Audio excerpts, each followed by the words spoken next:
Oh, and with that, we bring in Blaine Fowler, dual threat analyst, national champion at BYU. Blaine, which voice do you like the best? Here's the thing. If we're going for what's real, when I closed my eyes right there, I felt like I was sitting with Ty Detmer. That's amazing, right? I closed them. I'm like, my gosh, that is Ty. And I had to look up for a minute to see that it was Jerem. That's how good it was. So good. We need to have a voice day, Jerem, okay? Voice day. I'll bring Adam Sandler. Has Ty heard him do Ty? Yes. Oh, boy.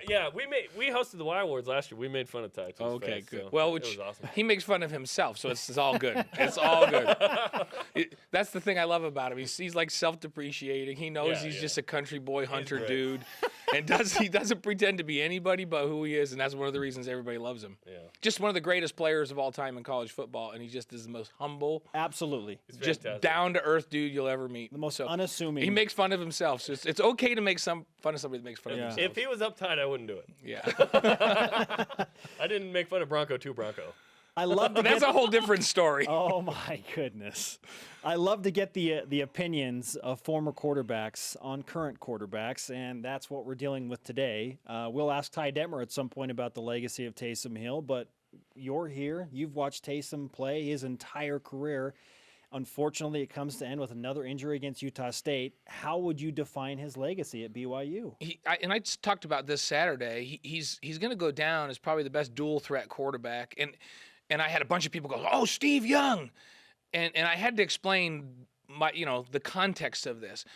He was in an offense, and I'm talking about Steve, that was a drop-back West Coast offense where he hardly ever had a run called for him. Once in a while, he had a run called for him. Yeah, there weren't and he scrambled around. I'm not saying that Steve Young wasn't a great running quarterback. He was unbelievable. He was an unbelievable athlete playing quarterback and could scramble and make plays. But Taysom Hill, in an offense that was designed for him to carry the offense running and throwing the football, until this year in Robert and I's offenses, I mean, he was one of the focal points of the run game, especially when Jamal wasn't available. And so they would literally call 17, 18 run plays for him. And so he will, without question, go down as the greatest running quarterback in BYU history and one of the greatest runners of all time at BYU. He's, what is he, 5? Is that what he finished up? I'm trying to remember. Mm-hmm. Top 5, yeah. 5 all-time, not for quarterbacks. He's 1 all-time for quarterbacks, but 5 all-time as a rusher, period, at BYU. And he'll also go down. He and Luke Staley are in the same category with me. And, isn't it interesting that Luke ended his career with some injuries, but just freaks of nature. Like the combination of strength and size and speed that Taysom had, we have never had at quarterback, and I don't know that we'll ever have again. I mean, he's a freak. Like, Steve Young was unbelievably fast, but Steve Young didn't bench press and squat and have a vertical jump and do all of that Taysom could. And so, yeah, Taysom, I'm convinced that no matter what he would have decided to play, he could have been great. Now, I think Steve could have gone over and been an unbelievable safety. In fact, they were talking about having Steve Young move over to safety. If it wasn't for, we talked to Ted Tollner about that. If it wasn't for Ted Tollner, Steve Young would have played free safety, and he was a great player, could have played free safety. Whoa. But Taysom could have played fullback, could have played tight end, could have played linebacker. He could have played some of the big physical positions that I don't know that any other quarterback that's ever played here could play. And he led this team into a brand new era and a brand new offense. And I'm not sure anybody else could have done it better because he had to learn this offense. And there were times when people were confused and we were shorthanded on the offensive line and Jamal was out, that he carried this football team again, converting third downs. And that's my memory of him. He's maybe one of the best guys that just taking it on himself, putting it on his back and going, we need a first.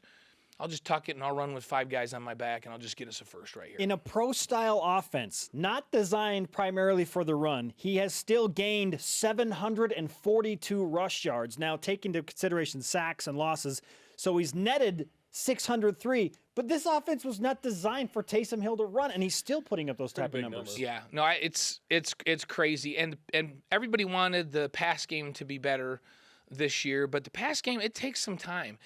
Back in the Lavelle Edwards days when we were all throwing it 55 and 60 times a game, that was a well-oiled machine that had been put in place over a period of years, and quarterbacks didn't play till they'd been in the system for a couple years. And when they did play early on, They really, really struggled. I mean, if you ask John Beck, hey, how was your freshman year? He'd go, it was a struggle. It ruined his weekend. Exactly. By the time John Beck was a senior, he was an unbelievable quarterback. Max Hall played a little earlier, played as a sophomore, but he had played a little bit before. He went out on his mission. And so the guys that have played that position have had experience in the offense that they were running. Now, Max ran a different offense. John ran a different offense. But they were in the same offense for a period of years. To take your senior year on, after you've been in one concept and go 180 degrees into a different concept, is a tough thing to do. And the passing game comes after the run game. And I know that Ty wanted to establish that run game first. And I thought that Taysom did a remarkable job. And the fact that they're 8-4 right now going into a bowl game and have a chance to win 9 games, we all would have taken that at the beginning of the season. Somebody said, we'll just sign up. We're just going to give you 9. We'll just write it down. I would have said, we'll take that in a heartbeat. Oh, absolutely. How does the quarterback position change, if at all, with Tanner Mangum in the Poinsettia Bowl? I think it's just an ever-expanding offense now. So I don't know that it changes that much. That I think they're going to go in the same game plan, especially if Jamal's healthy. They try to add a little bit every week. Now they got 3 weeks, so I think Ty's going to add some things in, and he'll do some things that are specific to Tanner, and there may not be as much read option in the game. There may be an option or two in there, but they had some of that in. They've left that in. I don't think that's going to be something that's part of the BYU offense long term. Well, did you see the UMass game? Tanner Mangum thinks he's a runner now. Yeah, well. Second leading rusher in that game, Blaine. And here's the thing. Taysom is built, and I know this sounds weird, he's built to take a bit of a pounding, He's such high torque. When you jump up in the air and you land on your arm, you're going to dislocate your elbow and you're going to have problems. But I'm talking about just the punishment of getting hit in the face and those kinds of things. He's built to take that a little bit.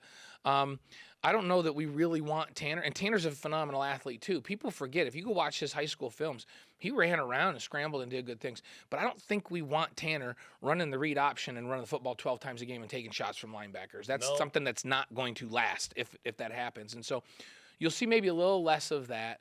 But I think you've got 3 weeks where they're going to add some specific wrinkles for whoever that opponent is. And that's about it. It'll just be the ever-expanding offense, and they've got 3 weeks to add a few more wrinkles. And I think they go with what they've gone with. Then in the offseason, I think you'll see that pass game start to expand more, and by design. Moving forward, we'll talk about what a reasonable expectation is for Tanner Mangum in the Poinsettia Bowl, a discussion for next week and the week after that as we get closer to San Diego. Rewinding to Saturday, just before BYU and Utah State in football, BYU basketball suffered what Jerem called yesterday the worst loss in the Dave Rose era, and I don't know that I can argue that there is a worse loss because it was personal, and it was home, and it was a Marriott Center record, giving up 114 points. But are you panicking right now because of what happened on Saturday? The reason I'm not panicking is because this team is so young. And we've been talking about it all along. I'm still not convinced that they can play the kind of defense they need to win a championship in the WCC. I think they can be really, really good. I've never questioned that they can score. Hey, they scored Saturday, right? My question is, not are they physically capable of playing the kind of defense they need to play, but are they mentally in that mindset where when they need to get a stop, they can get a stop? Are they mentally in the mindset when a team comes out and starts to shoot like UVU shot the other night that they go, okay, you know what, guys? Let's focus and let's man up these guys and let's get on people on the perimeter and let's not let them get a tiny crack of a look and let's play lockdown defense. I think the mentality right now, and it's a young group, is eventually they're just going to stop missing, and we won't. So if we'll just stay in this thing, eventually we'll just outscore them. The problem with that mindset is that once in a while you're going to run into a buzzsaw where a team gets hot and they're not going to miss. 18 three-pointers. And you have to make them miss. They're not just going to miss on their own. You have to make them miss. And in that game, I never saw BYU step out and go, okay, that's it. Enough is enough. We're going to shut this team down. A lot of people have said, well, are they physically capable of? Yes, they're physically capable of defending. There's teams way less athletic than BYU over the years that defend way better than they're defending right now. And so to me, that's it. And I think that that's a youth thing. I think that's an inexperienced thing. I think that comes with time. How many times have you seen a great scorer come out of high school and the coach will just say, well, it's hard for those guys to figure out how to play defense because in high school they could play good defense because they're physically the best player on the floor every time they walked out there. So without much effort, they could be a decent defender, and they focus on scoring. So it's a mindset change, and that has to happen for BYU. Can it happen this season? Yeah, of course it can. And maybe Saturday was enough of a wake-up call that guys go, gosh, guys, we got to be tougher defensively. We got to dig down and be able to do that. Because I've always believed that defense it's skill, but they have the skill. But more than that, it's about effort and the mindset that you are going to shut somebody down. I'd rather that reality check happen in November, non-conference, than what it's been in the past, losing to teams in the West Coast Conference in January and February. So I guess take your bumps with some timing involved there. Blaine, great stuff. Bring your best voice impersonations next week. I may do Ty in the game tomorrow. Might as well. Up at Vivint. You do it in after further review. Yeah, because now I think I kind of got it. Maybe I'll just call the game as Ty Detmer tomorrow. The Utah State game tomorrow. Thanks, Blaine. All right, guys. Up